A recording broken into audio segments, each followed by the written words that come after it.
Hello students, मैं the thieves story एक चोर की कहानी नामक पाठ की समरी हिंदी में लेकर आया हूँ, जिसके राइटर हैं रस्किन बॉन्ड। वे बताते हैं कि एक चोर, एक छोटा लड़का जो चोर था, अनिल को मित्र बनाता है।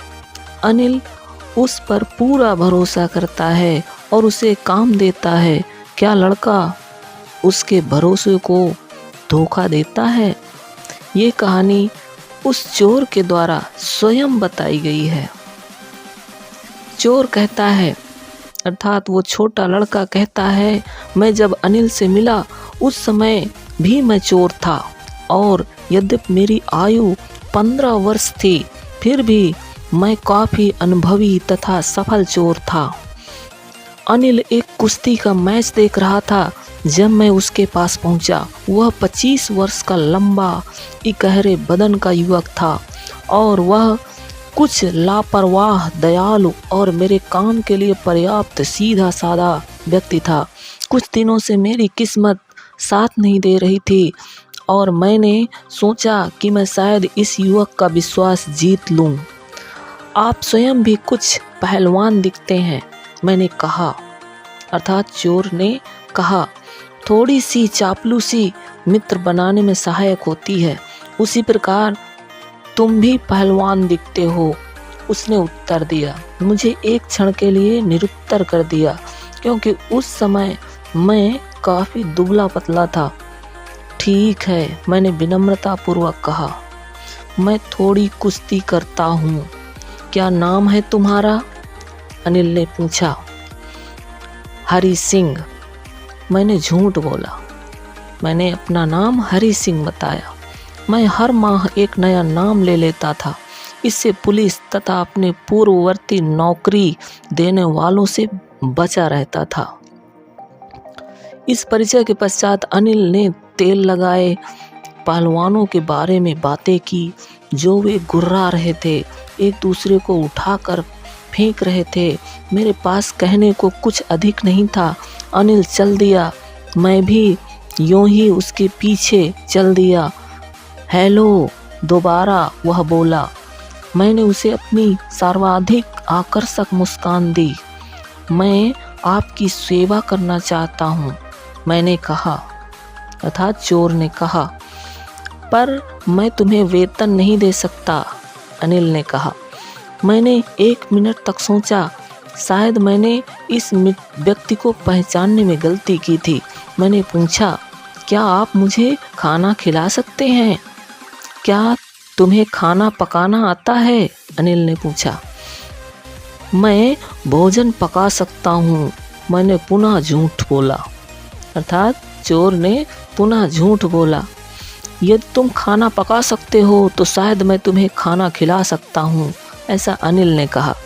वह मुझे अपने कमरे में ले गया, जो जमुना मिठाई भंडार के ऊपर था, तथा मुझे बोला कि तुम छज्जे में सो सकते हो। पर उस रात जो भोजन मैंने पकाया अवश्य ही खराब रहा होगा, क्योंकि अनिल ने उसे एक आवारा कुत्ते को खिला दिया तथा मुझे चले जाने को कहा। पर मैं आसपास मंडराता रहा, आकर्षक तरीके से मुस्कुराता रहा और वह भी हंसे बिना न रह सका। बाद में उसने मुझे सिर पर थपथपाया और कहा, कोई बात नहीं, मैं तुम्हें भोजन पकाना सिखा दूंगा। उसने मुझे अपना नाम लिखना तथा उसने कहा कि वह शीघ्र ही मुझे पूरे वाक्य लिखना और संख्या जोड़ना सिखा देगा। मैं बहुत आभारी था कि एक बार मैं किसी शिक्षक व्यक्ति की भांति लिखना सीख गया तो मैं बहुत आगे बढ़ जाऊंगा। अनिल के लिए काम करना सुखद था। मैं प्रातः चाय बनाता और फिर सामान खरीदने जाता। उस खरीद में हर दिन 1 रुपया बचा लेता था। शायद वह जानता था कि मैं इस प्रकार से कुछ पैसा कमा लेता हूँ, पर उसने बुरा नहीं माना। अनिल पैसा नियमित रूप से नहीं कमाता था। वह 1 सप्ताह तो उधार लेता था। वह अपनी अगली चेक के लिए परेशान था, पर जैसे ही चेक आता वह घर से निकल जाता तथा जश्न मनाता। ऐसा लगता था कि वह पत्रिकाओं के लिए लेख आदि लिखता था। रोजी कमाने का कैसा विचित्र तरीका उसका था।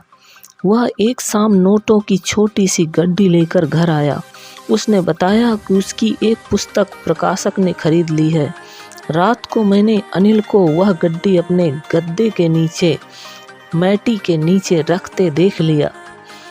मैं अनिल के लिए लगभग 1 माह से काम कर रहा था तथा सामान खरीदने में हेरा फेरी करता था। उसके अलावा मैंने और कोई छल नहीं किया था। मुझे चोरी करने का पूरा अवसर था। अनिल ने दरवाजे की एक चाबी मुझे दी थी और मैं इच्छानुसार कमरे में आ जा सकता था। उस जैसा विश्वास करने वाला व्यक्ति मैंने दूसरा नहीं देखा। इसी कारण उसे लूटना इतना कठिन बन गया। किसी लोभी व्यक्ति को लूटना आसान है क्योंकि वह लूटे जाने को सहन कर सकता है, पर किसी लापरवाह व्यक्ति को लूटना कठिन काम है। कभी कभी उसे पता भी नहीं चलता कि उसे लूटा जा रहा है। इसलिए चोरी करने का सारा मज़ा समाप्त हो जाता है। अब समय था कि मैं कुछ वास्तविक धंधा करूं।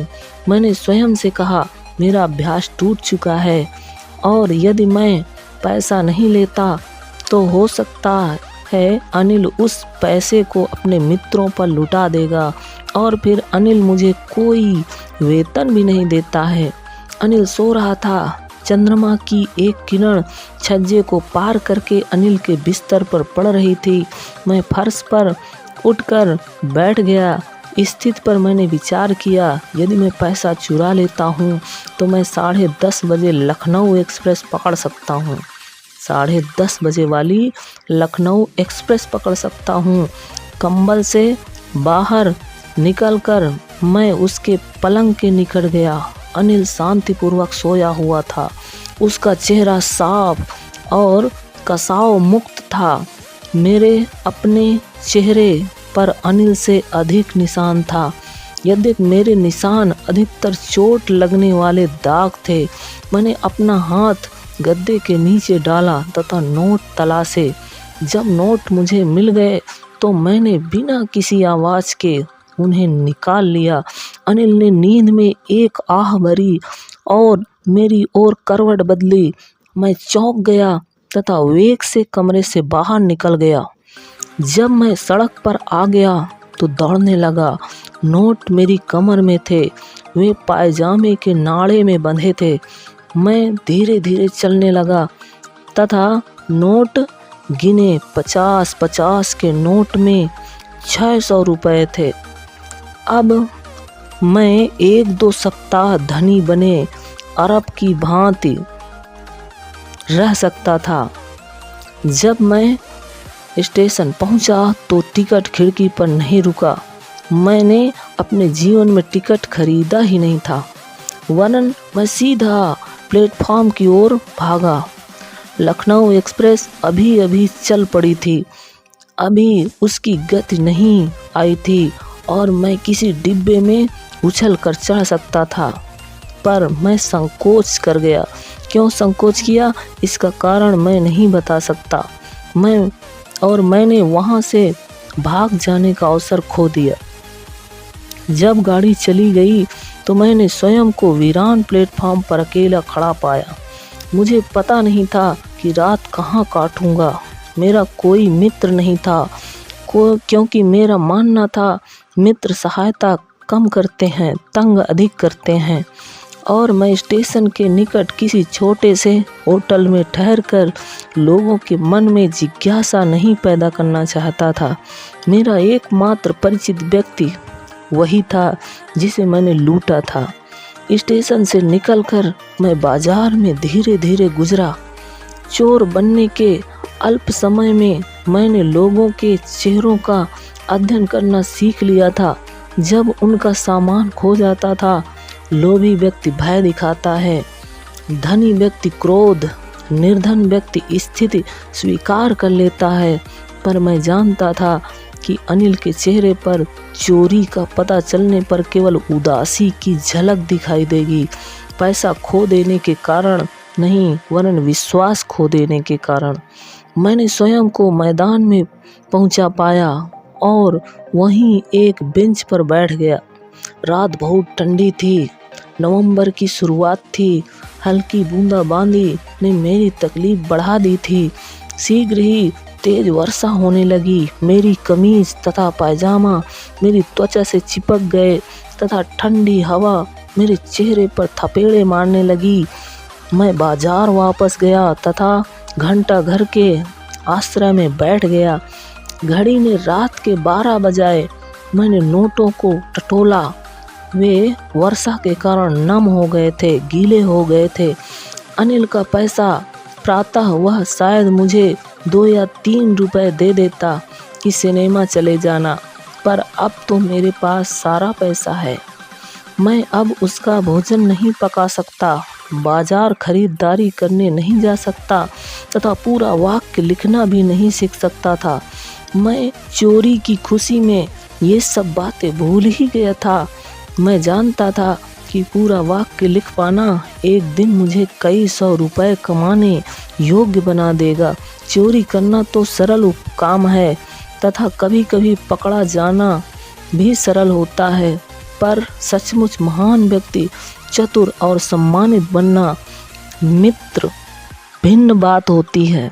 मैंने स्वयं से कहा, चलो अनिल के पास ही लौट चलें, उसके पास पढ़ना लिखना तो सीख ही लूँगा। मैं तेज कदमों से घबराया हुआ कमरे में लौटने को चल दिया, क्योंकि चोरी करना जितना आसान है उतना उस धन को बिना पकड़े गए लौटा पाना सरल नहीं होता। मैंने धीरे से दरवाज़ा खोला, फिर द्वार पर खड़ा रहा। बादलों में चांदनी छिप रही थी। अनिल अभी भी सोया हुआ था। मैं उसके पलंग के सिरहाने गया, अपना नोट लिया, हाथ निकाला। मैंने सांसों को हाथ पर महसूस किया। एक क्षण में निश्चल खड़ा रहा, फिर मेरे हाथ ने गद्दे का किनारा खोजा और नोट उसके नीचे रख दिए। मैं अगली प्रातः उठा तो पाया कि अनिल पहले ही चाय बना चुका था। उसने अपना हाथ मेरी ओर बढ़ाया। उसकी अंगुलियों के बीच में 50 रुपए का नोट था। मेरा दिल बैठ गया। मैंने सोचा कि मेरी चोरी पकड़ ली गई। कल मुझे कुछ पैसे मिल गए थे, उसने बताया। अब तुम्हें नियमित रूप से वेतन मिला करेगा। मेरा हौसला बढ़ गया, पर मैंने नोट थामा और देखा कि वह रात की वर्षा के कारण अभी भी गीला है। आज हम वाक्य बनाना शुरू करेंगे, वह बोला, अर्थात अनिल बोला। वह जानता था, पर यह बात न तो उसके होठों से और न ही उसकी आंखों से प्रकट हुई। मैंने अनिल को अपनी सर्वाधिक आकर्षक मुस्कान दी और यह मुस्कान बिना प्रयास के स्वयं आ गई थी। तो फ्रेंड्स, ये थी द थीव्स स्टोरी, चोर की कहानी। अब फिर अगले पार्ट के समरी के साथ मिलते हैं। तब तक के लिए बाय बाय।